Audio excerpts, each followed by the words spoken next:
The United States Air Force, in discharging its responsibility for the aerospace defense of the nation, is called upon to investigate reports of unidentified flying objects. Two Air Force officers have over the years been very closely associated with this activity. Lieutenant Colonel Lawrence Tacker was formerly the chief spokesman for the Air Force on the matter, and Major Hector Quintanilla is now the chief of Project Blue Book. Major Quintanilla, what are the objectives of Project Blue Book? The objectives of the program are twofold.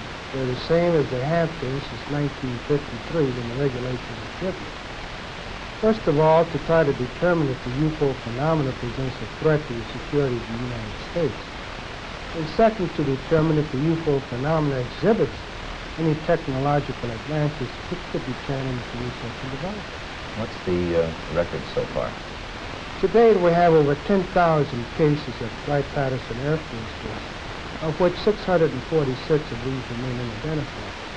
That's not to say that we could not have identified more cases if we had gotten to the observer quickly and checked the local activity. The Air Force has been accused from time to time of hiding information about UFO. What do you have to say to that, Colonel Tacker? Well, these charges are absolutely untrue. Actually, the United States Air Force releases statistics on the UFO phenomena through the Department of Defense press desk periodically, and we've always honored accredited media when they want to investigate a given specific sighting. There's nothing to hide? There's nothing to hide at all. Is there anything in the files, either classified or unclassified, that would indicate that there may be extraterrestrial visitors over here? First of all, the project is completely unclassified. And there is nothing in the records which would indicate that we have been visited by any advanced civilization. How does the Air Force look upon people who make reports of UFO? Do they look on them as qualified observers? Yes, they do look on them as qualified observers. Actually, most people who report a UFO sighting are patriotic citizens who have been mystified by something that they've seen, and through a patriotic sense, report it to the local law enforcement officials or to the United States Air Force Base near them. What would you consider as a person qualified to interpret what he sees? Well, I consider astronomers are genuinely expert in their field.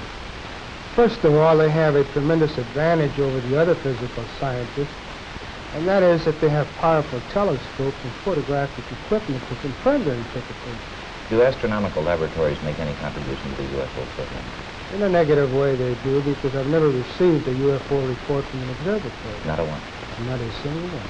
Well, how about the tracking and detection facilities that the Air Force itself has? How does this fit the program? Well, actually, to begin with, the United States Air Force is charged by an act of Congress with the air defense of the United States. And the North American Air Defense Command and the Air Defense Command have space tracking facilities which are constantly on the alert 24 hours a day. We're interested in anything that flies in our atmosphere. Well, how about UFO reports in other countries? How are they handled? Well, UFOs actually occur worldwide. However, the United States is the only country in the world that places as much emphasis on the phenomenon. Other countries place a burden of proof on the observer and not on their Air Force. And that would make your job a lot easier if they did that here. Yes, it would.